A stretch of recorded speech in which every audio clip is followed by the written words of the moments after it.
Life Management Science Labs would like to acknowledge that we live and produce this podcast on the traditional lands of the Wurundjeri people. We'd also like to acknowledge the traditional owners of the lands of our listeners and our international colleagues. We'd like to pay our respects to their elders, past, present, and emerging.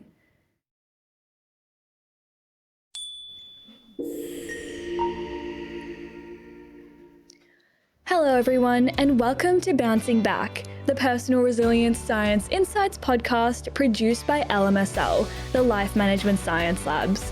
We are champions of life management science, providing structured insights informed by science and inspired by practice on key aspects of conscious living. Each week, we bring you scientific and practical insights on each element with the expert knowledge of professionals in the field. I am your host, Joanna. Let's get started. Hi guys, and welcome back to Bouncing Back, our personal resilience podcast. I am your host, Joanna, and today we've got a really interesting episode for you. So I'll be joined by Jennifer Chesak to talk about the healing power of psilocybin in depressive disorders. And this is also known as psychedelic drugs or magic mushrooms. Now, Jennifer is an award-winning medical journalist for several national publications, a writing instructor, and a freelance book editor based in Nashville, Tennessee.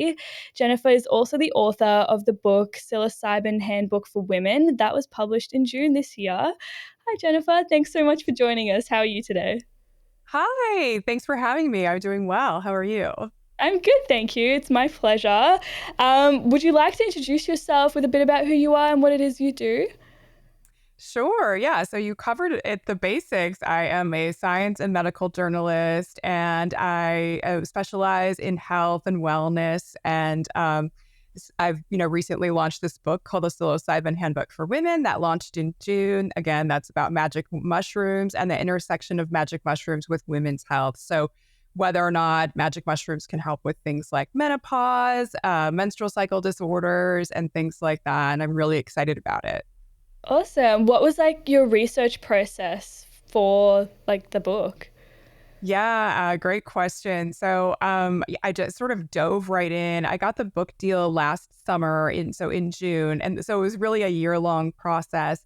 And I dove right into the research, digging into all of the medical studies on psilocybin. I did my own psilocybin journey because obviously it's super important to have that experience to be able to write about it accurately, because it's almost something that you can't put into words. But I did my best to do that. So. Yeah, for sure. That sounds amazing. And how did you get into sort of this field of work? What sparked your interest looking at psilocybin?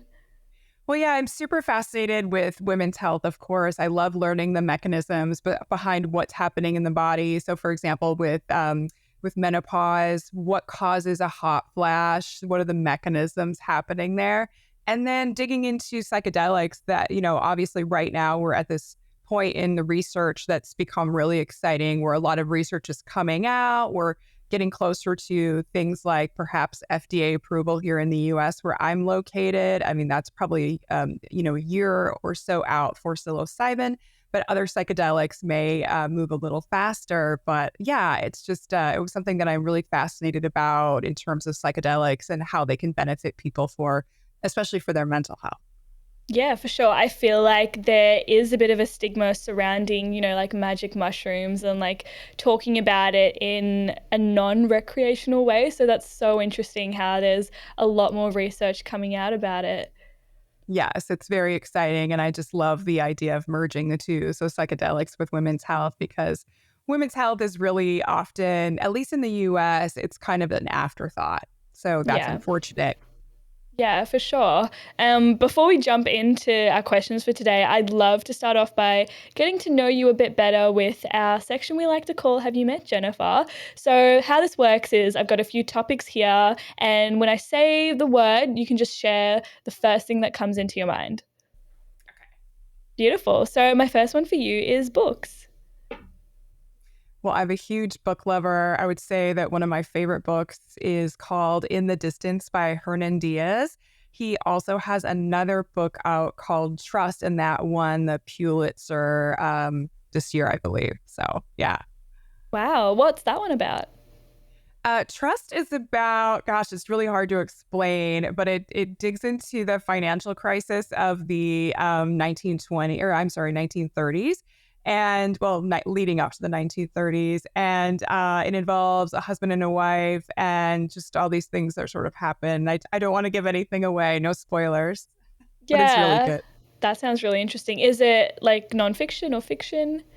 It's fiction. Yeah. So Okay, he typically writes fiction as far as I know.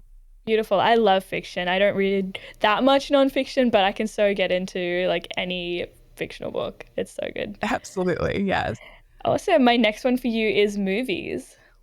Yeah, I love movies, especially horror movies are some of my favorite things. And not just any particular one, but what's fascinating about horror is that research actually shows that horror movies can make us feel relaxed, especially after we were done watching, because during a horror movie, we were faced with all this sort of heightened stress or heightened anxiety or tension as to what's going on in the movie. And then afterwards, you kind of have this release. So it's kind of an interesting thing. And especially since when we're watching a horror movie, we know it's not real. We can sort of lean into that tension. And then again, there's that release after. Yeah, for sure. I love horror movies. I have this tendency of like watching them and knowing they're gonna like really freak me out after, but I still watch it for kind of like the rush that you get while you're watching it. It's so good. Do you have like a favorite? I'm a huge fan of the old Freddy Krueger, series. So yeah, I've rewatched them many times with my husband. We just were obsessed. Yeah, for sure. I love the Conjuring series. Absolutely, definitely. There are so many good ones out there. I mean, Oh, going back to Poltergeist, all of that. So good. yeah, for sure. Perfect. I'd love to ask you about podcasts next. Yeah. Well, I've been listening to one called Modern Psychedelics. I've been listening to that ever Okay. since I got the book deal, and it's hosted by a woman named Lana Pribick, and she's just super fascinating and knowledgeable about all sorts of psychedelics and just the logistics of doing a journey with any psychedelic. So I just really enjoy her work. Yeah, awesome. Do you get like inspiration from a lot of other people who work in like the same sort of field? Yeah, absolutely. Fellow journalists. And then, of course, talking to all these different people in the psychedelic industry has been really inspiring. And I'm so excited about all the work that's being done in this arena. Yeah, I love to hear that. And my next one for you is famous role model. Now I know famous role models are a bit hard to sort of like pinpoint, but it could be just anyone in your life that you find inspirational even.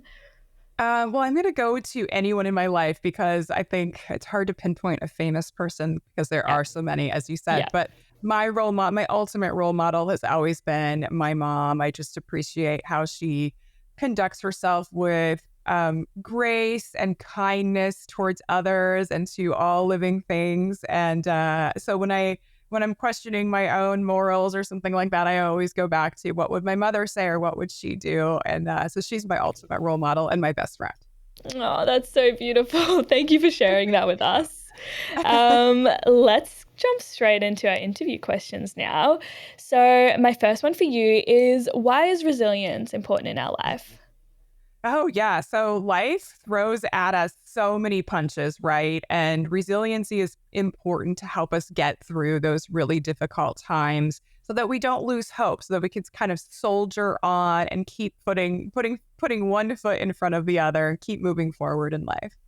Yeah, for sure. And I feel like resilience is one of those things that you never truly feel satisfied with. I feel like it's something that you continue building throughout your entire life. You're never like, I'm totally resilient now, like I'm done with being resilient. So that's why I love the concept of resilience because it's something that you can grow in so many different like facets as well.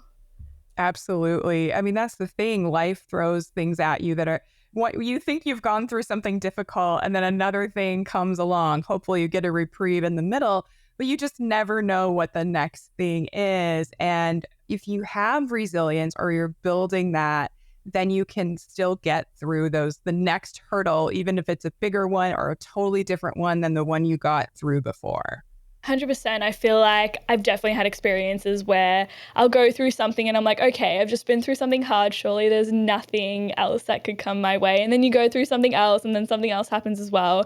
And then I feel like it's just such a great like learning experience as well. So yeah, always a good like opportunity to build on yourself. And that kind of leads into my next question. So do you think that being resilient means being immune to stresses and adversity? Oh, definitely not. Like, I don't think anyone is immune to being stressed or facing adversity. These things happen to everyone, and we all get stressed at some point, no matter how resilient you are. We all face difficult challenges in our lives. But I think what resiliency is at its core is knowing how to use the tools that you have within yourself to really get through these challenging times, and knowing how and when to lean on your support system, and just not leaving it so that you're dealing with something on your own. We have support systems out there who, with people, really beloved people in our lives who want to help us. And so I think really resilience is just understanding which tools you have and leaning on those tools when we need them. 100%. I don't feel like resilience means that you're invincible to everything. Just because you say you're resilient, it doesn't mean you can't be affected by different things that are stressing you in your life. Absolutely. We all have to deal with difficult emotions at times, whether that be grief, depression, anxiety, all of that. And again, just going back to understanding the tools that you have within yourself to get through those things is important. Yeah, for sure. And I think that's the perfect lead in to talking about our topic for today, which is psilocybin. So, what is it? Yeah, great question. So psilocybin, a difficult word to say, Yeah. is a psychedelic. It's a psychedelic, but psilocybin is a compound in magic mushrooms. So if you ingest magic mushrooms, psilocybin is the compound that it actually turns into another compound called psilocin, because as it is metabolized in the body, that is what happens. But this is the psilocin then is the compound that ultimately causes the psychedelic effects. But what it does is it activates your serotonin receptors. Yeah, for sure. And there's like regular mushrooms that you eat in like your everyday life. And then there are magic mushrooms. Is there like a difference in the way they grow or the way they're sourced? Yeah, there's certainly differences in the way that they grow and the way that they're sourced. I don't know all of the details on that. I'm not like a mycologist or anything like that. But yeah, the difference is obviously regular mushrooms don't have psychedelic effects. So when we're thinking of mushrooms like our, shiitake mushroom or a portobello, like common mushrooms that are in food, those are not psychedelic, of course. It's just the psilocybin species, and there's another. There are a bunch of different types of psilocybin, and then there's another mushroom out there that does have psychoactive effects. It's called Amanita muscaria, and so that's another one to know. But psilocybin is the one that is really extensively being researched right now. But again, Yeah, for there's a bunch sure. of different kinds of psilocybin mushrooms. Yeah. And how is it normally like ingested or, taken? Yeah, many different ways. So sometimes people will grind up the actual dried mushroom into a powder, and they'll put that in like a capsule, just like you would take a vitamin. And so you can take it in capsule form. Some people eat the raw mushroom. It just really depends on if you're game for doing that. And then other people will make a tea out of mushrooms. So there's several different ways to ingest. And of course, nowadays, as research is growing, companies are developing mushroom chocolate. So it can be in a small piece of chocolate, or even in a gummy, I believe. So yeah, there are a lot of different ways if ingesting the actual mushroom is not appealing to people. I know not everyone's a fan of mushrooms, and certainly not everyone's a fan of the psilocybin mushroom. It has a really weird taste, and it also, I think it can cause, when you ingest it in the raw mushroom form, that could cause a little nausea, because it's really a tough Okay. mushroom, and the cell wall is difficult to break down. So that's why a lot of people prefer ingesting it as either in the capsule form once it's in a powder or in some other type of form like tea. Yeah, this is such an interesting topic. Like, I'm actually so keen to ask you more questions about this because I feel like we just don't get to talk about this stuff like enough and in such like a liberating manner. What do you Yeah. think are some of like the most common misconceptions when it comes to like psychedelic drugs? Yeah, that's a great question too. I think a common misconception is that you can become addicted to it. That's just not a thing. I mean, yes, you might really enjoy being on mushrooms, having the psychedelic experience, but it's not physically addicting to anyone. And it's not something that you're going to overdose on. So, obviously, we're all aware of the opioid crisis, especially in the US, where, people are either, using heroin or prescription opioids, and sometimes they are laced with fentanyl. And, if they're purchased on the street. And so that's causing overdoses. So I think when we start talking about because psilocybin is a drug, we think we often equate drugs as being bad, but there's no potential to overdose on psilocybin. Yes, you might take too much and have an extreme trip in terms of having a lot of psychedelic effects, but I think that's a really common misconception. Another common misconception is that you'll do a psychedelic journey and then you'll just be in that weird state of consciousness forever, and that just really doesn't happen either. So yeah, things like that, or you'll lose your mind and never be the same. These things are just sort of myths that are out there. Yeah, and in terms of like you were talking about how there are some drugs that are purchased like on the street and stuff and they could be laced with things that could be potentially dangerous for you. What's like the safest way to take psychedelic mushrooms? Yeah, I mean, I would find a trusted source, which can be really difficult with, depending on the legality and where you live. But if you can find a trusted source, a supplier. So a lot of people out there, underground guides, will grow their own mushrooms that to then give to clients. And that feels like a safer method than, I mean, somebody going out and hunting for psilocybin mushrooms. Because if you're not a skilled mycologist, you don't know what you're going to find in terms of mushrooms, or, you're not going to be skilled at identifying a mushroom.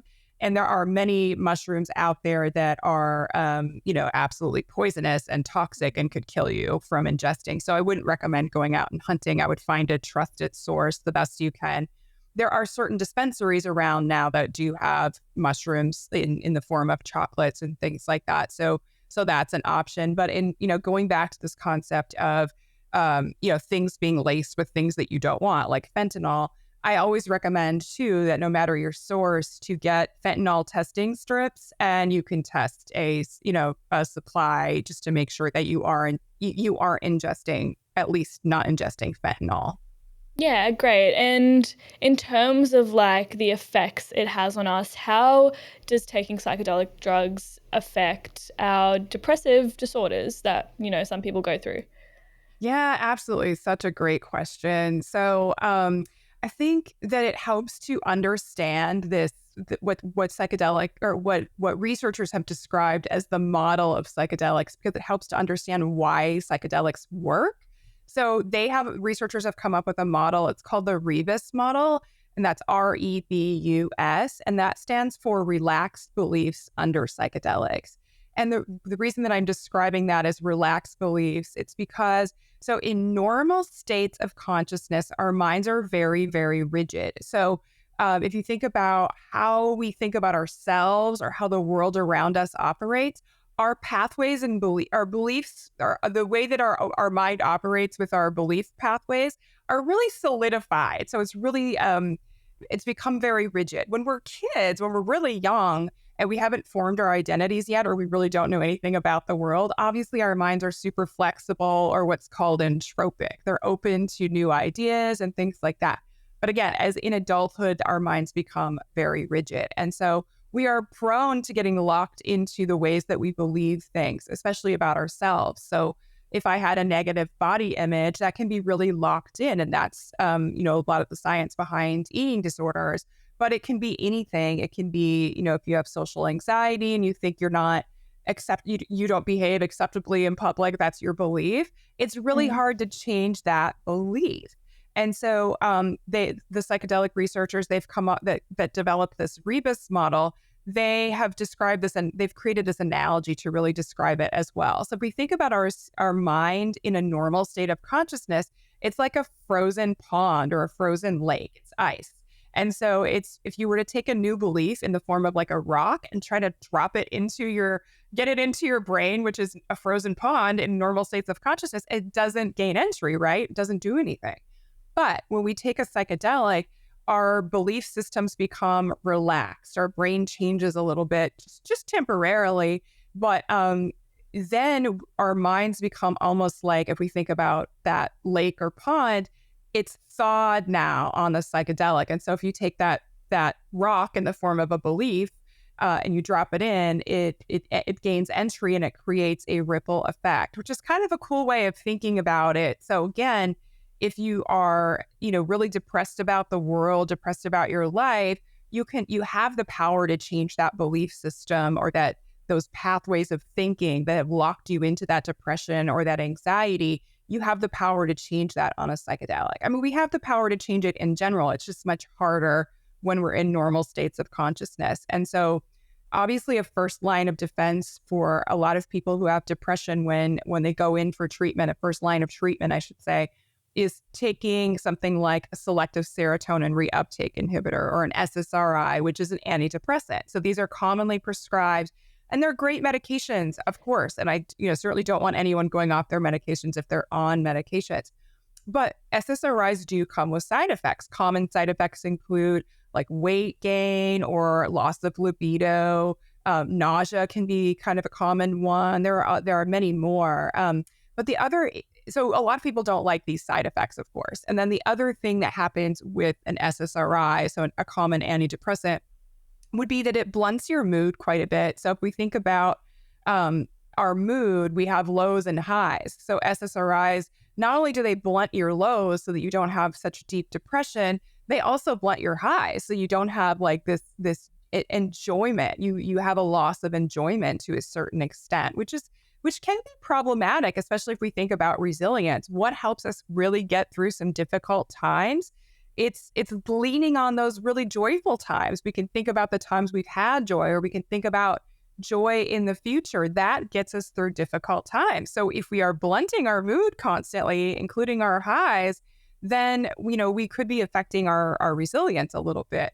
But additionally, I think the other important point here I want to make is that research shows that you can just do one psilocybin journey in a therapeutic setting, and that can have very lasting effects for depression and anxiety, PTSD, and things like that. With SSRIs, you're taking them continually, day by day, and year over year over year, compounding certain side effects, and that can be really problematic for people. But with psilocybin, again, you can just do it once, and it could last for. Studies are showing that it's had lasting effects for at least a year. And, we need more research on how long things can last like that. But imagine instead of using an SSRI, you're trying a psilocybin journey like once a year, and you repeat it a year later. It might be better for you. We just don't know yet. We're still studying all of that. Yeah, for sure. And with like the therapeutic journey, like how does that work? Like what could someone expect if they go into, a therapeutic session with psilocybin? Yeah, that's a really great question too. So typically what it would look like is that you would probably have a session with your therapist ahead of, before you use psilocybin. So you would have a completely sober session with your therapist, and you would talk through all the logistics of everything, and they would get to know you and understand what you're going through, understand your symptoms of depression or anxiety. And then during a psychedelic therapy session, you would essentially be in the room with a therapist, and it would be almost like, if we can think of like a yoga class where at the end of the yoga class, you're like lying down on your mat, you're all relaxed. Sometimes you get like a little eye pillow over your face or whatever in yoga. It would be a lot like that, where you're in a very secure space with a therapist, lying down on some type of cot or a couch or something like that. Probably have an eye mask over your face, and they would probably be playing relaxing music for you through either headphones or just in the room. And generally, the therapist is not going to interfere with your journey. They'll give you your dose of what, however many grams that they want to give you. And then you go through your psychedelic journey, and it's your own personal experience. But the therapist, of course, is there to help you if you're having any anxiety crop up, because that may happen. You might go through something a little challenging, have a challenging moment during your trip that you may need a little assistance with. So the therapist is there to make sure that you feel really comfortable and to guide you if anything like that crops up. But in general, a therapist wouldn't be interfering with your journey itself. They want the journey to sort of unfold as it's going to be. And then later, you would have, so that whole experience when you're with the therapist and doing the psychedelic session, that may be like a 6-hour session because it takes a while for the drug to take effect. And then you have this lengthy journey, and then you have to come down from it. And so they don't want to just send you out into the world while you're still experiencing the psychedelic effects. And then later you would come back and have a session or several sessions with the therapist to work through what you learned during your psychedelic journey.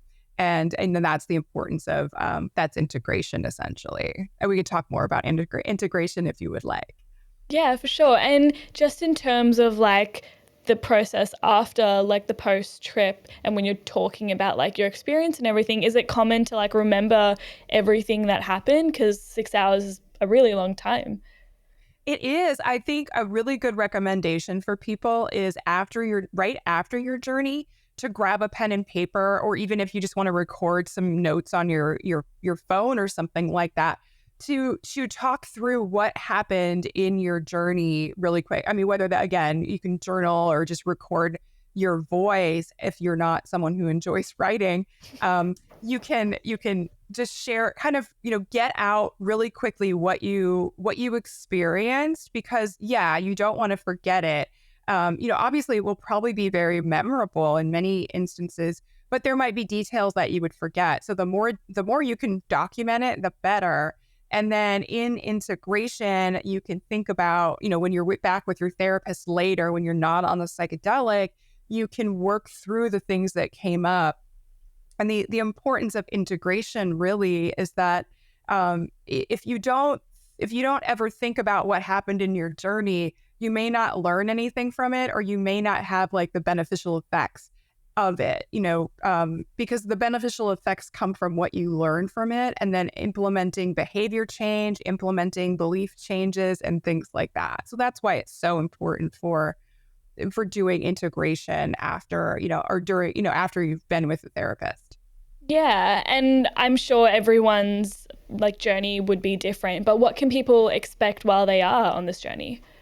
Yeah, I think it's important to know that that a lot of different things can happen. So we've often seen in movies where people have done a psychedelic drug and then they see like visuals, things like geometric shapes, or for example, when I did my own journey, the sofa that I was sitting on kind of seemed like it was breathing. I was like, that's not supposed to happen. Sofas don't breathe.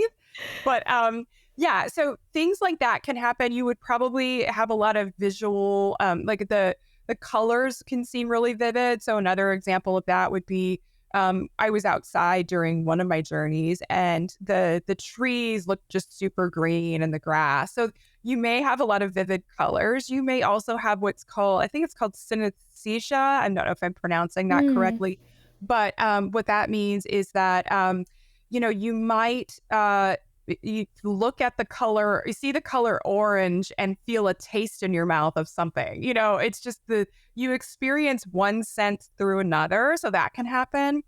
So those are some of the things that can just generally happen in terms of your physical sensations. But what's happening in your mind is really that the serotonin, the psychedelic, the psilocybin activates your serotonin receptors. And then that does different things in your brain, of course. And so a few things to keep in mind are that you may be able to, it's almost like you're doing some mental time travel. You can kind of navigate through your past and into your future even.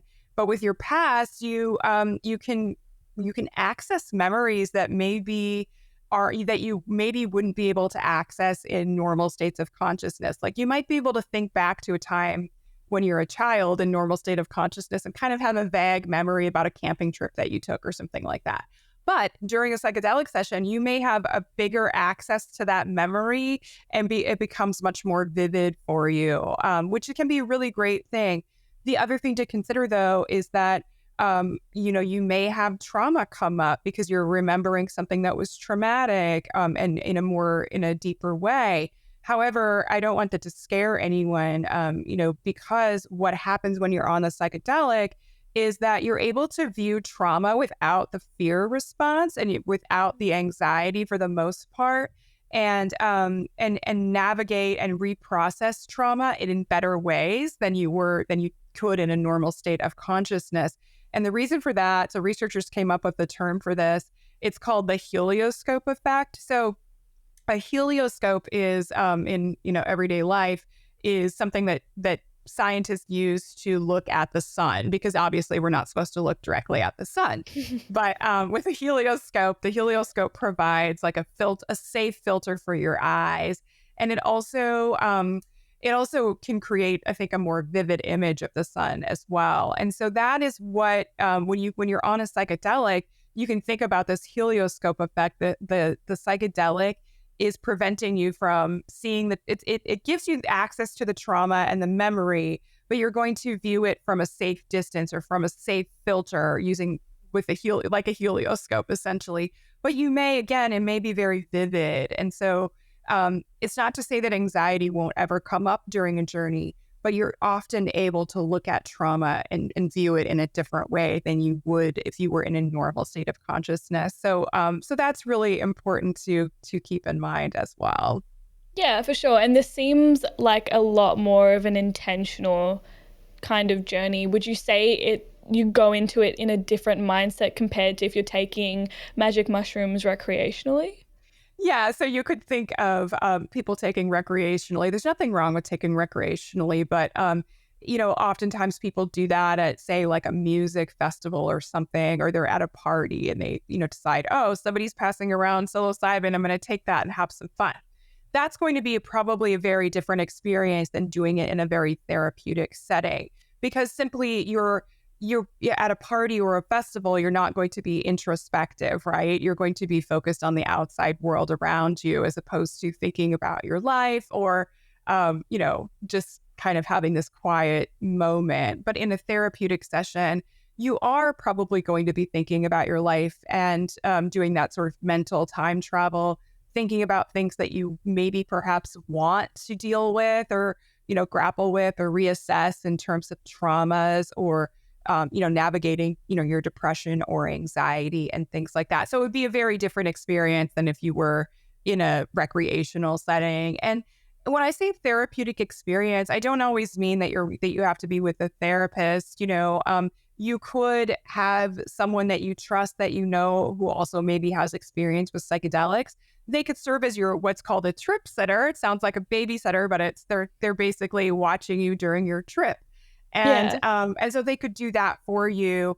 And as long as I would say that shouldn't be done if you're really navigating with a lot of depression or a lot of heavy trauma. But for the average person, you could probably do that and still have a very therapeutic journey where you navigate certain things in your life and have a very meaningful experience with psilocybin, as opposed to, again, being at a festival. That's not to say that festivals can't be meaningful. They absolutely can.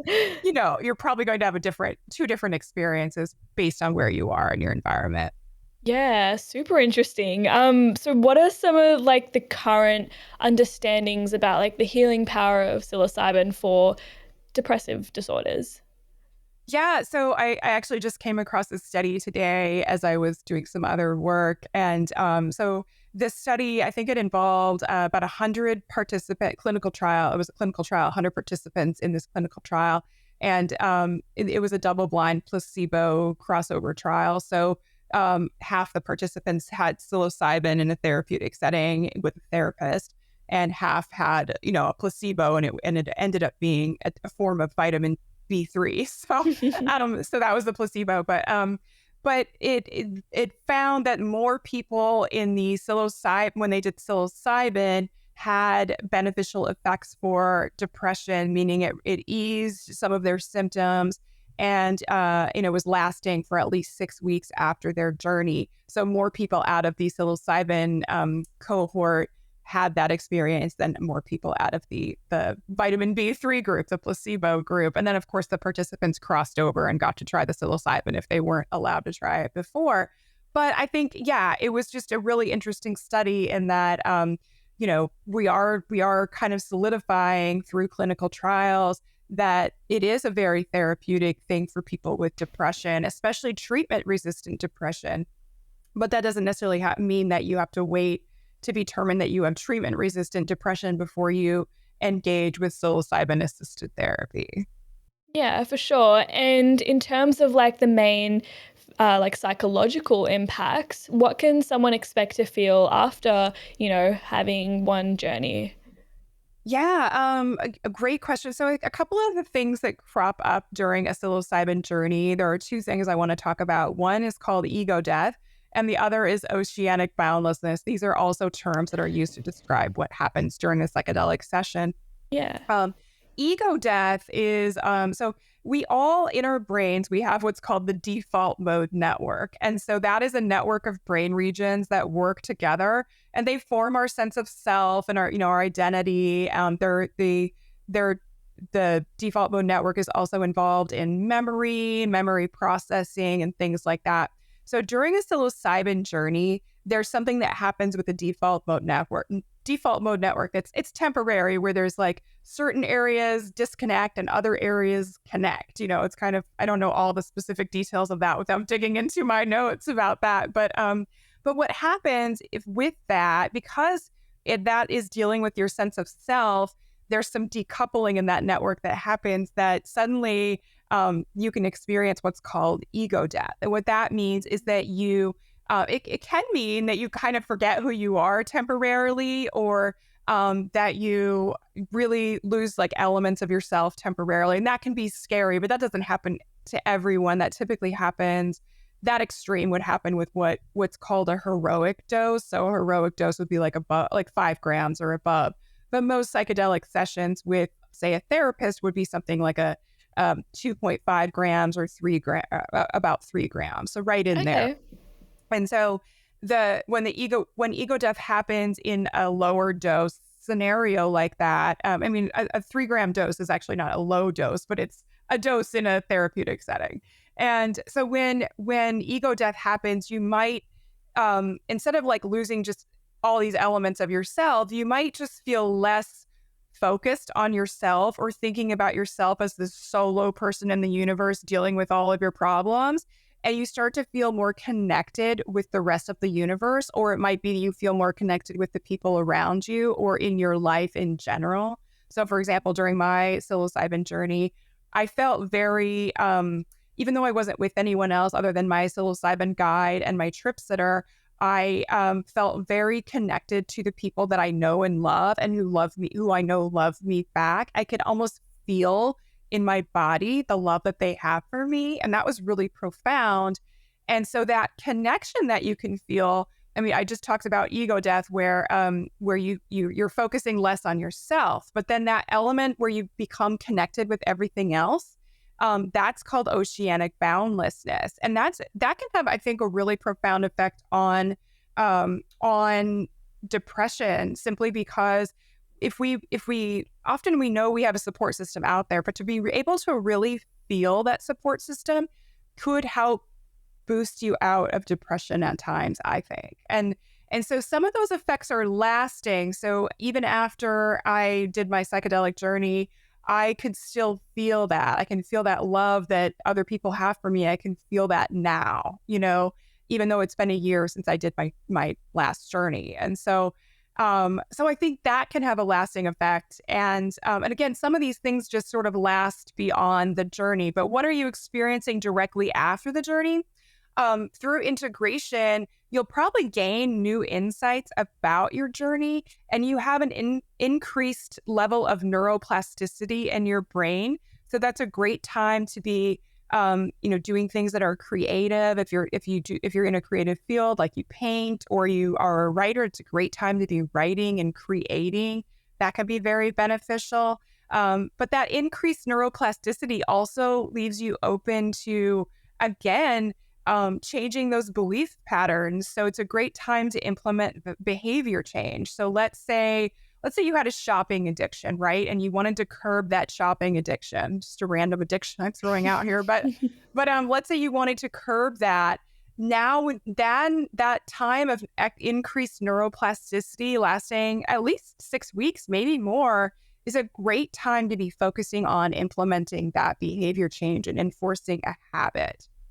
Yeah, I found it so fascinating when you were talking about how you felt connected to people in your life and you felt loved by them even when they weren't there with you. Like that sounds like such a introspective sort of journey to go on.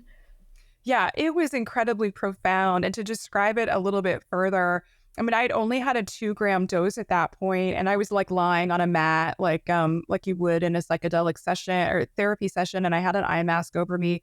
So I was in a very deeply meditative state, but it really felt like, and this will sound kind of woo-woo, but this is just what I felt. It felt like I had threads of light connecting me to all the people that are in my support system.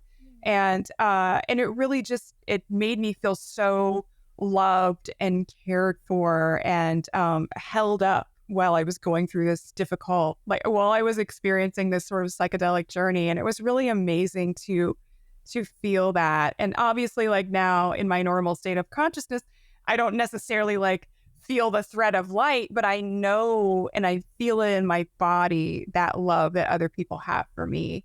And so I feel like that connection to your support system is so uplifting and can really help, certainly with resilience. Yeah, and it's like those sensations and feelings that you were feeling during your journey carry through even into your normal life when you're no longer, on your trip. Absolutely. That is so true. Yeah, Wow. it's an amazing experience. And there have been studies about this where even if people have a difficult trip where they've had some challenging things come up or traumas come up, or they've had to face something really difficult during their journey, they still cite their psilocybin journey or other psychedelic journey as one of the most profound things that they've ever experienced in their lives. And I had a hard time sort of getting my head around that until I actually experienced it for myself. I did go through a difficult part during one of my journeys, and I still, even though that was a difficult moment, I rank it up there in the top 5 most profound experiences of my life for sure. Wow. And do you think that using, psilocybin therapy with other modalities of therapy, for example, like psychotherapy, could enhance the effects that it has on depressive disorders? Absolutely. So I think that that integration period after, doing a psychedelic assisted session, going back and working with your therapist in sort of this talk therapy avenue, that's really beneficial to people. And that's what's coming out in the clinical trials, is that's how, that part is super beneficial too. And that's simply because you're analyzing what went on during your journey. What did you learn from it? And you're getting feedback from your therapist and bouncing ideas off of each other to sort of understand what you learned during your journey. And so again, that's such a great time to be doing behavior change. So maybe your therapist works with you on what's called cognitive behavioral therapy, or CBT for short.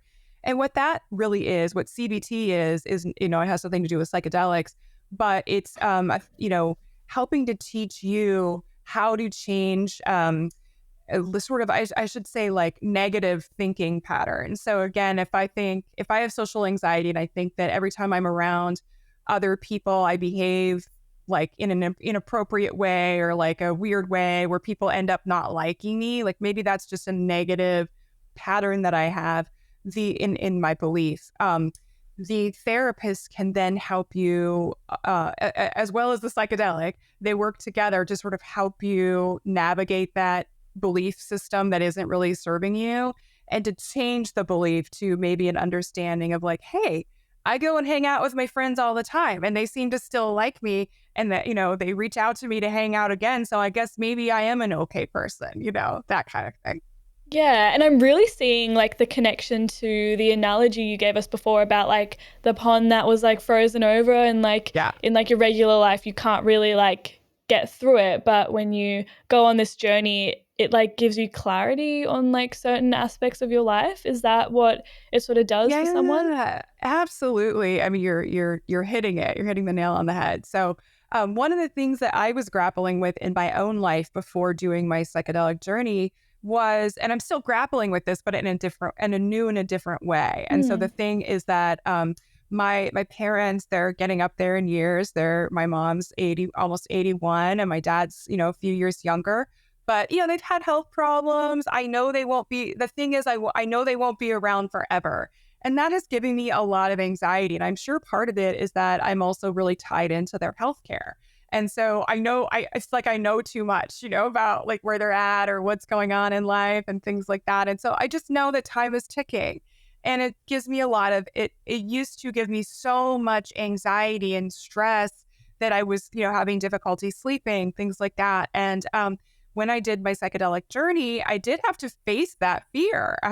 Obviously my parents didn't die or anything during my journey, but it was like the mushroom forced me to face this fear. Why are you so afraid of this? Why do you think that you can't get through this thing? Because that was the Mm. belief that I had, is that they'll pass away someday, and that it'll just be this unending tunnel of grief that I'll go through for the rest of my life. And, that's just not an appropriate belief to have. I mean, I know a lot of people have that belief, but during my journey, it was like the mushroom really forced me to look at that and analyze, why am I so freaked out about this? Death is a fact of life. And, I can get through this, and I can help my parents get through it as well. And meaning that like I've gotten through negative experiences or difficult experiences in my past. They were very difficult. I navigated them. I have resilience within me. So it's like the mushroom showed me to look at the tools that I do already have and how I can work with those tools, as well as my support system for when the inevitable happens. We all have death and grief in our lives. And so, yes, it will be difficult. I will be upset, but I will be able to navigate it. And I didn't know that before I took the psychedelic, or my brain probably knew it, but it wasn't letting me know it, I guess, so that's the thing. Yeah. That's such a like really interesting perspective as well to have on like things happening in your life. And during like your journey, you said you had a trip sitter and also a psilocybin guide. Is that correct? Yeah, so I hired a psilocybin guide. His name is Gabriel Castillo, and his company is called Finely Detached. And so we met at a cabin, and he brought a female trip sitter with, so that I would feel very safe, because I was be working with a male in a remote location. And Yeah. I had fully vetted him before going into this session, and felt very safe, but certainly wanted a female present just in case I also needed to. When you're on a psychedelic, you can lose some coordination a little bit. And so Mm. sometimes you might need help, like going to the bathroom and that sort of thing. I didn't get that deep in my journey where that would have happened, but it was really nice to have her there. And the difference is that Gabriel Castillo, the guide, he was helping me navigate the journey and, not really interfering or anything, but kind of just guiding me through the experience. And then the trip sitter is there to really keep me feeling comfortable, help me if I need any help, get me water, whatever it would be that I might need. That's really what she was doing. And she just provided a lot of comfort by being with me. And so that's why a Mm. trip sitter can be really important. Awesome. And with the guide, were they sort of giving you prompts, or like what was the experience with them guiding you through the journey? Sure. So initially it was just guiding me into it. So I had taken the psilocybin, and then he was kind of providing like a meditation. So if you think about using like a meditation app or something like that, it was really a lot like that, but also Mm. creating a lot of ceremony around the psilocybin around taking psilocybin. And that's something that's really recommended. So psilocybin historically has been used by indigenous cultures, and they have developed a lot of ceremony around its usage. And so bringing that into your experience can be highly beneficial. And that's simply because there's something called, there's a term in psychedelic speak, it's called set and setting. And so when you are going into a journey, you want to be in the right mindset to do that. That's what the set means. And then the setting is really your environment and what is happening around you and who you're with and all of that. So with mindset, with the set part, it's good to be in a headspace where you don't have a lot of like deadlines coming up, where you can really just focus on your journey. And you might set an intention. So in yoga class, some people might be familiar with that, where you set an intention before your yoga practice. It's similar to that, except really the idea with mindset, you can certainly set a specific intention, but a lot of practitioners recommend that what you do instead is set the mindset of just being open to what the mushroom is going to teach you about what you need to know in your own mind. Yeah. And so that's set. And then there's setting. And again, setting can be a lot of different things. It can be being in a comfortable room, or it might be that you're out in nature and that you're in a safe spot in nature to enjoy your journey. But it also involves the idea of sort of easing you into your journey. And so that's what the guide was really doing, was creating this meditation to really not only get me in the right mindset or help me feel really safe and comfortable, but also to, just kind of ease me into that experience of then being in an altered state of consciousness. So he was doing things like, asking me to give thanks to the north, south, east, and west, to the earth below, to whatever is above. And then I'll be, giving thanks to the mushroom itself, because, this was the thing that was going to take me on the journey. And it was just really ceremonial and special for that reason. Yeah, that honestly sounds so beautiful and like such a touching experience to have. It was, yes, so much. Yeah, and when we're talking about setting, how do we work on creating like the most optimal setting to do this in, and that kind of environment? Yeah, I think it's going to vary person to person. So in a psychedelic assisted therapy session, obviously you'll be in with the therapist in some type of space, but often they create it to be very soothing, almost like a yoga space and that kind of thing. I keep going back to the yoga experience, but really for anyone else, I mean, if you were planning a journey with a guide, the guide will help you create the setting. But if you're doing it with yourself and a trip sitter that you trust, it might be that you're in your own apartment or house and you just go into a room you feel really safe and comfortable in, maybe having comfortable pillows around you, a blanket, having some music playing. Things like that are really important. But also there's a lot of people report having even better experiences out in nature. So again, in a safe scenario where you have somebody with you to make sure that you are safe, that's always really important. But I did one day where I was, for my journey, I did one day where I was doing the like lying down on a mat with the eye mask. And then the next day was out in nature and I had the mountains around me and just so many beautiful trees. And it was just a lovely day. And that was really profound too, to really feel connected to nature while you're going through this experience. That can also be fairly profound. So it really will depend on the person and what resonates with them. Yeah, 100%. And I know before you said that it's not really an addictive type of drug, but if someone's having these journeys and they're really loving how they're feeling during each one of them, can there be a risk that they want to keep using this as a way to access these emotions? I suppose that's a possibility, but I think that because the psychedelic really teaches you those tools that you have within yourself, you would probably recognize that you do need to be in a normal state of consciousness to function in a lot of daily life. And so I think you would recognize that and not have like a psychological addiction to be in an altered state of mind. Yeah. 100%. And we've also talked about more of the short term and how integration works. Now, in terms of like the long term, how does, the psilocybin sort of journey impact our long term resilience? Yeah, I think that's a great question too. And we're still studying all of that, but what I think we're learning is that these beneficial effects can last for up to a year. And part of the process of integration is it's not just that integration happens right away after your psychedelic session. It certainly does, but you can keep integrating your experience. So, for example, I did my psychedelic journeys last August, and so it's been a year.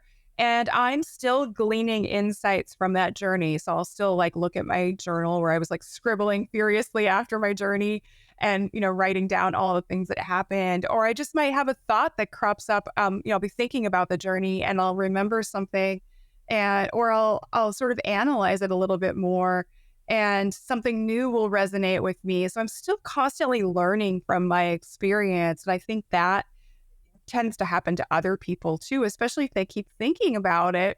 You will gain new insights, and that can continue to help you, make behavior changes or change your belief patterns, even now that you're back in a normal state of consciousness, things like that. Yeah, for sure. And it's reminding me of when we were talking about like the meaning of resilience and how it's something that you continue to develop on. You don't just do it once and you're like, oh yeah, I'm resilient now. Like it kind of reminds me of that. Like you do this journey and then you have these thoughts that keep popping up into the future, and it's something you can reflect back on and decide if that's something you want to work on within yourself. So that's so interesting.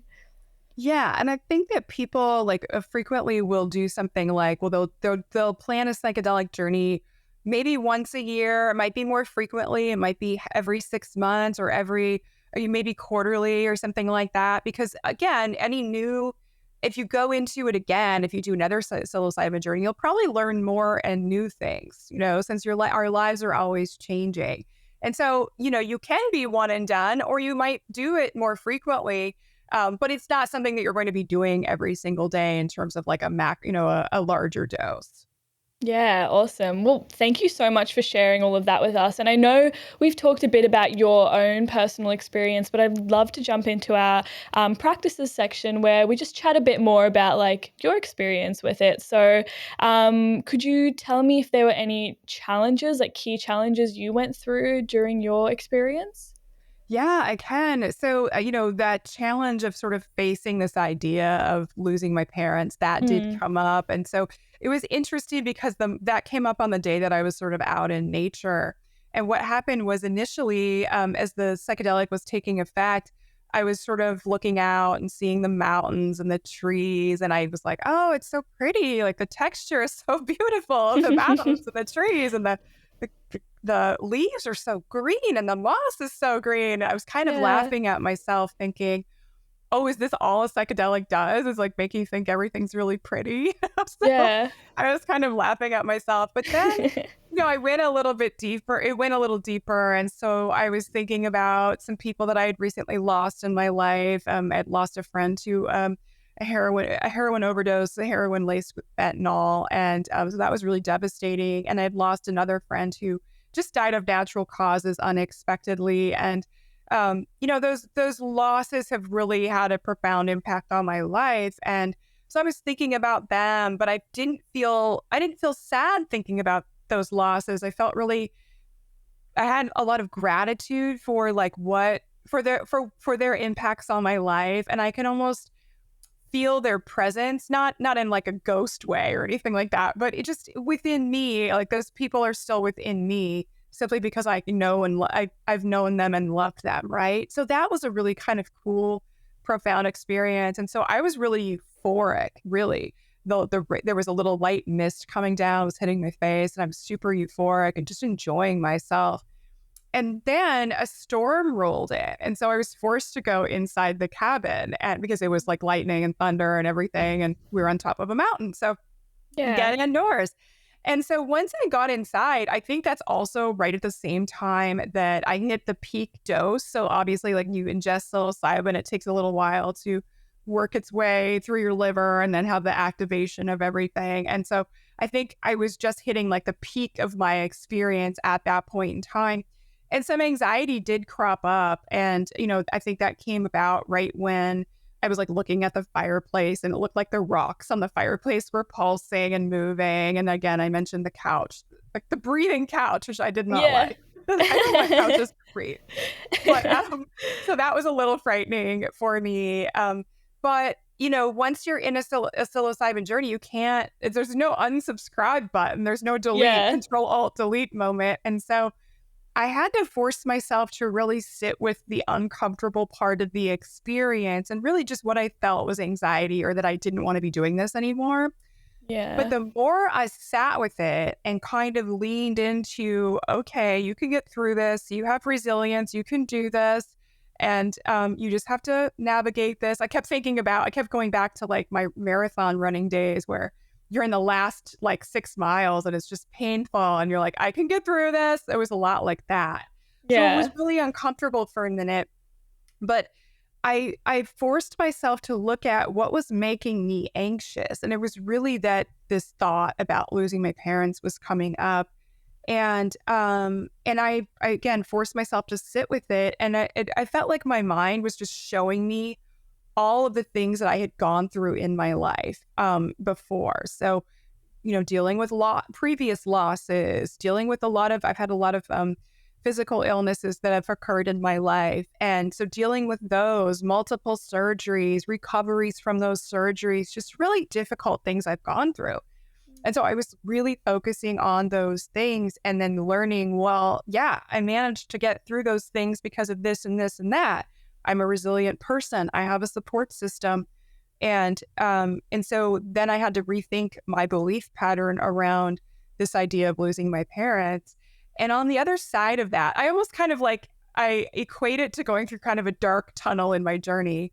And then on the Yeah. other side of it, I was still having the psychedelic effects, but I returned to that element of euphoria, and this amazing sense of peace just washed over me. And I don't think I've ever felt that amount of peace before. It was so profound.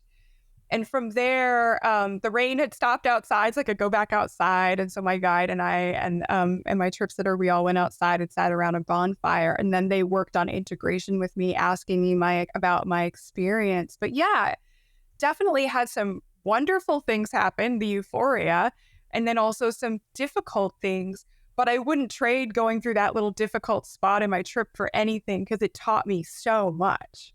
Yeah, for sure. I mean, a breathing couch would definitely freak me out too. Yeah. But that sounds like such a journey, literally, like the highs and then the lows, and then coming out on the other side, and it's still being like a really positive experience. So, would you say that there really is nothing to fear if you kind of embrace the journey and for what it is? Yeah, I couldn't have said it better than you did. Absolutely. If you are willing to open your mind to whatever might happen on your journey in terms of like what might you face or uncover in your mind, you will most likely have a reasonably good experience. Even if you face something difficult along the way, it will still be a profound and beneficial experience, at least in my opinion. So Yeah, amazing. And for someone who might be listening to this or has been considering this process or going on this journey, what's like their first step? How do they, get there? yeah, I mean, it all depends on where you live. Certainly, there are places that have now legalized psychedelic assisted therapy. So in the US, that would be, I believe, in Oregon, the state of Mm. Oregon, and the state of Colorado. I know that I can't remember the status in Australia, but they just pushed some legislation through there. And so I know that there's some legalities coming up where it's becoming legal, I think. Correct me if I'm wrong, but it's going to depend on where you live. So I think that first step would be, if you would like to work with a therapist, is to find a psychedelic assisted therapist that has some experience with this and training. They've gone through training. So in the US, there are organizations that are like creating accreditation for psychedelic assisted therapists and things like that. And so it's different country to country. But if you can find someone who's certainly experienced in it, has gone through some trainings, that would probably be your first step. If you don't have access to psychedelic assisted therapists, you can certainly seek out a guide. I highly recommend my guide here in the US. Again, Gabriel Castillo at Finally Detached. He's amazing. But there are, other guides out there. The only caveat that I would say, and this is a caveat whether you're working with a guide or a therapist or like a shaman or something like that, or if you're going on a retreat, there are, of course, psychedelic retreats all over the world. But and the caveat that I want to state is that to fully vet the person beforehand, if you can, as much as possible, read reviews. If you're going on a retreat, read reviews of the retreat.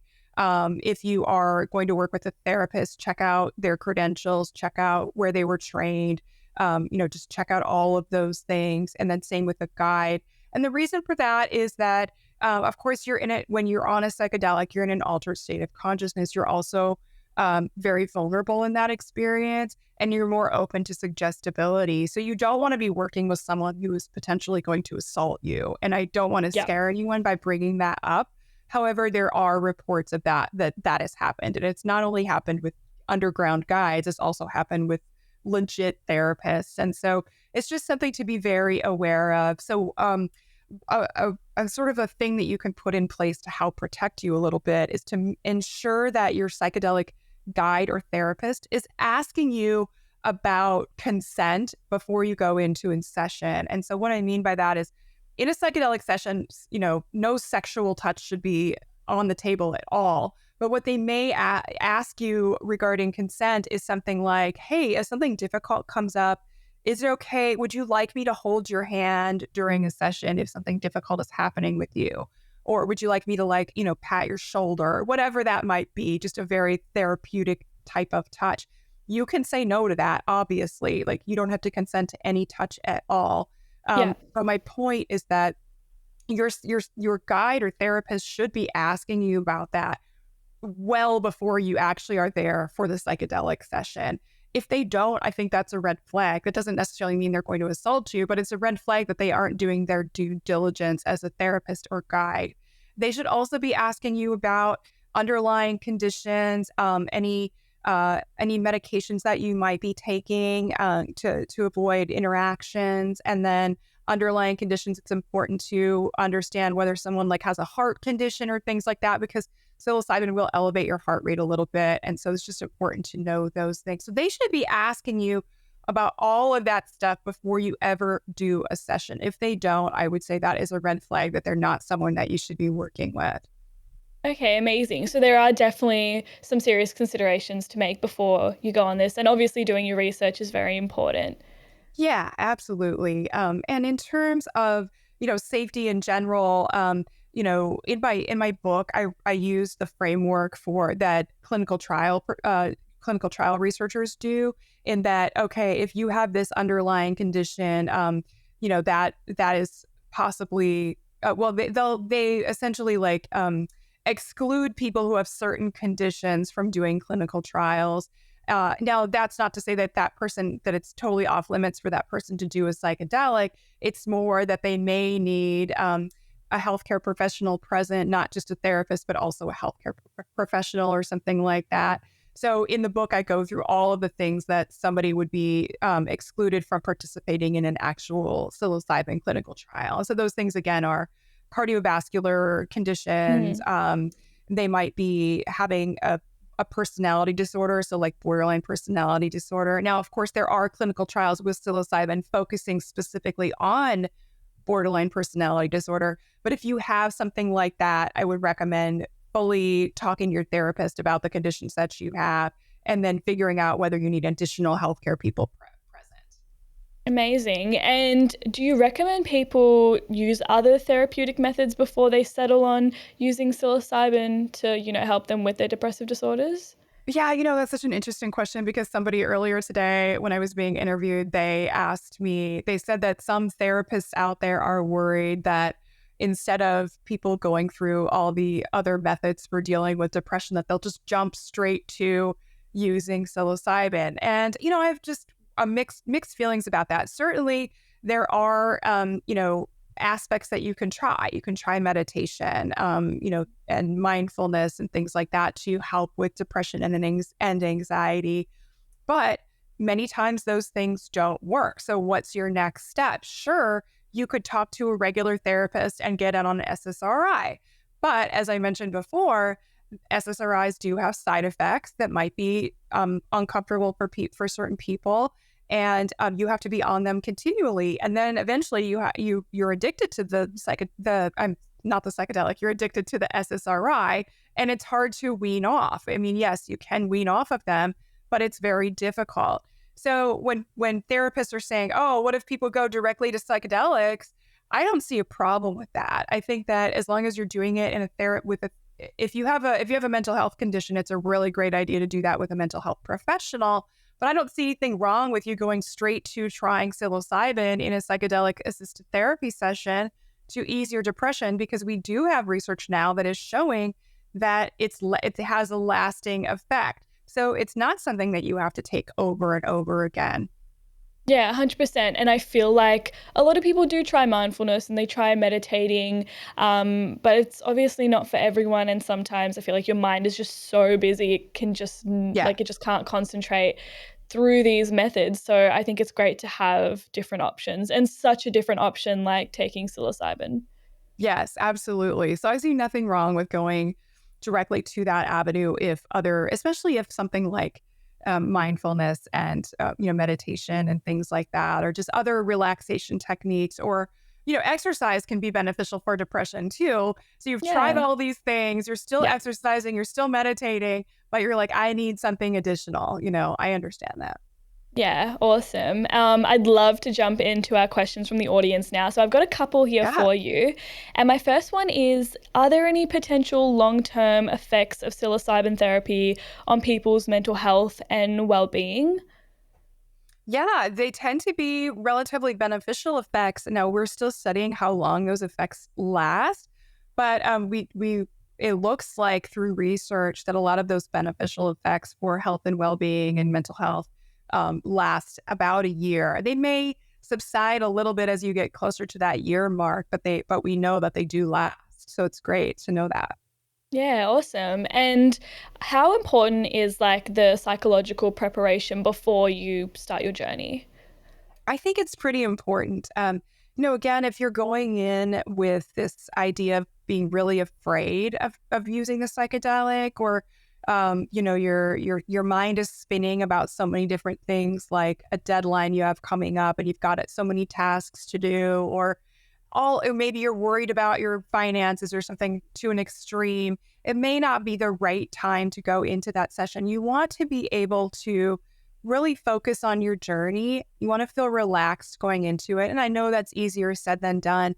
But if you are going through a super stressful time in your life, it might be a good idea to hold off until you feel a little bit more relaxed and then go into it. Yeah, for sure. Great. Well, thank you for answering those ones. And lastly, we've got our open mic section. So the floor is yours. You can talk about anything that you would like to. Wow. Okay. So I love the open mic section. I'm probably going to continue to talk about psilocybin, but I would love to talk about psilocybin and the intersection of women's health, because there's so many fascinating things to sort of talk about. Yeah. One thing I want to bring up is, I mentioned this sort of earlier in the episode here, is that women's health, especially in the U.S., is kind of like a second thought. So it wasn't until the early 1990s that women were actually included in clinical trials. They were largely excluded from early stage clinical trials before that. And that's had some really lasting effects on women's health. Women are more likely to get gaslit at the doctor's office, where doctors like poo-poo any condition that they have and chalk it up to anxiety or hysteria or whatever. And that's really frustrating. But again, this has had some lasting effects on women's health over the decades. And just to put that into perspective, this little timeline I like to bring up puts this into perspective. And so men had a drug for male sexual dysfunction that came out in 1998, at least in the US, and everyone knows what that is. It's Viagra. And so at that point in time, the medical community, let alone anyone you might have been having sex with, didn't even have a complete picture of what the clitoris is. There's this whole internal structure to the clitoris. And so that didn't happen until 2005, if you can believe that, where we learned about this internal structure. And then it wasn't until 2015, which feels like yesterday, that women got a drug for female sexual dysfunction. So that's a 17-year gap from when men got a drug for a condition to when women got a drug for a condition. And so that is one of the reasons that I really felt strongly about writing a book on psilocybin specifically for women's health, because, women have a menstrual cycle, and, our menstrual cycles can be affected by a psilocybin journey, and vice versa. The cycle can affect a journey. And so researchers have kind of been digging into this a little bit. We don't have solidified research yet, but we do have case studies and anecdotal reports that women, when they use psilocybin, if they have a menstrual cycle, a lot of times their cycle will come a little bit early. And then it's also, there's potential there that psilocybin may help with re-regulating the menstrual cycle, especially if it's become irregular from a condition such as premenstrual dysphoric disorder or polycystic ovarian syndrome. Even endometriosis can cause an irregular cycle. And so there's this potential there for that. So it's possible, and we definitely do not have any research on this yet, but it's possible, because it can potentially re-regulate the menstrual cycle, that it may even be able to help with fertility. So that's, I think, an important thing to consider. And, I was curious, when in your menstrual cycle, is it best to do a journey? And I talked to an indigenous wisdom expert, and she was really knowledgeable about this. So again, going back to this idea that indigenous cultures have used psilocybin for, years and years and years, like hundreds of years. I don't even know how long, but they have a lot of knowledge about psilocybin. And so we think of science in the in mainstream medical community, we think of science as the process of doing something over and over again to produce the same result. But that's exactly what indigenous people have done for however long they've been doing it. And so they do have results from what they've been doing. And so that's why I leaned on this indigenous wisdom expert to really kind of navigate this concept of when in your cycle would it be best to do a journey. And she recommended around the time of ovulation as being more beneficial than if you're closer to menstruation. And that's simply because, and this actually makes sense from a very scientific perspective too, it's that our bodies, when we get closer to our periods, all the energy mechanisms in our body are being, shuttled towards the womb, right? But when we're at ovulation, we have a bit more energy in our body. And again, this makes sense from a scientific perspective, because as we get into that luteal phase, which is the second half of our cycle, essentially, so after ovulation, our bodies become more insulin resistant. And again, that's because all the energy, so the way we process glucose and things like that, again, are being sent to the womb. And so that's why we have cravings during that luteal phase. But another thing to consider is that for a psilocybin journey, a lot of people fast a little bit before their journey, and that might just be the day of that they don't eat, or they might eat very lightly and very whole foods, nutritious foods, fruits and veggies and things like that. Or they may completely fast for even a week leading up to it. It just really depends on your personal practices in terms of what people do. But it would be very difficult to fast near the time of your cycle. You'd be much more able to do that during your ovulation time. So that was a really interesting thing that this indigenous wisdom expert taught me. So I thought that was fun to share. She also shared that if people are microdosing, how to do that. So a microdose, for anyone who isn't familiar, is taking a very small amount of psilocybin where you wouldn't have perceptual psychedelic effects. You're not going to have the couch breathing next to you. You're not going to have the crazy colors or the geometric shapes and patterns. You're not going to see that. You could still drive on a microdose in comparison of doses. So the largest dose that I took in one of my therapeutic settings was 3.5 grams about. And a microdose would be 1/10 of a gram. So again, very different experience. But people do microdose as a way of combating depression as well. And they follow different protocols. There are several different protocols out there. Some popular ones are the Fadiman protocol and the Stamets stack. So if anyone is interested, they can Google those and you'll come up with the exact protocol. But whatever protocol that you're following for microdosing, and what I mean by protocol is how often you do it, how many days a week you're doing it. Are you doing it one day on, then one day off? Or how long do you do that before taking a break? That's what I mean by a protocol. But the indigenous wisdom expert recommended that whatever microdosing protocol that you choose to do that for 3 months to see how it affects you, because in terms of your cycle, especially. So if you were taking, if you were microdosing for your cycle, if you thought that it was potentially regulating your cycle, then it would be good to do that for 3 months, because it may take 3 months to sort of really take effect for you. So that was something that was interesting that was brought up. And then the other thing I wanted to talk about was menopause. So menopause, in menopause, people have several different symptoms that can come up. And one of the most common, of course, is depression. And so we've been talking about depression quite a bit on this podcast. I thought I would talk about that a little bit. So one of the first things that happens when people go to see their doctor for menopausal related depression is they're going to get prescribed a selective serotonin reuptake inhibitor.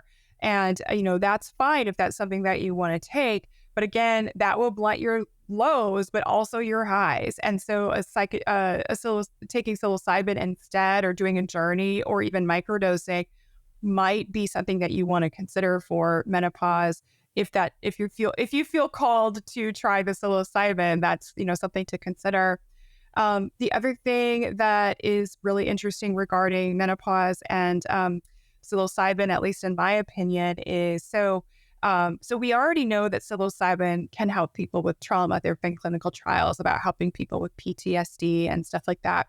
Yeah. What people don't realize is that in many cases is that the menopause symptoms that you have, that can become worse if you've had if you've had a lot of trauma in your life. So there's something out there called adverse childhood experiences, or ACEs for short. And so adverse childhood experiences, or ACEs, are things that happened in your childhood that were dramatic or traumatic, I should say. So things like if you endured abuse, if you lived through a natural disaster, if you have systemic racism in your community, if you had parents that separated and the divorce was really messy, all of that can be a trauma that you endured in childhood. And those traumas that we experience in childhood actually physically change our stress response. And so that's a really important thing to understand, is that when we have that altered stress response in adulthood, that actually can affect us long term and impact how we experience menopause. So what we do know about psychedelics is they can help with trauma. So I really see this potential for psychedelics, especially psilocybin, to help ease traumas before we get into menopause, or when we are in menopause, to potentially lessen our symptoms of menopause, including depression, menopausal related depression, but it's possible for even hot flashes, maybe. And backing up to my discussion about the menstrual cycle, I think it would be important to share the mechanisms of why psilocybin might impact the menstrual cycle. And again, we're still learning about this in research, but what we do know is that the menstrual cycle occurs along what's called the hypothalamic pituitary gonadal axis.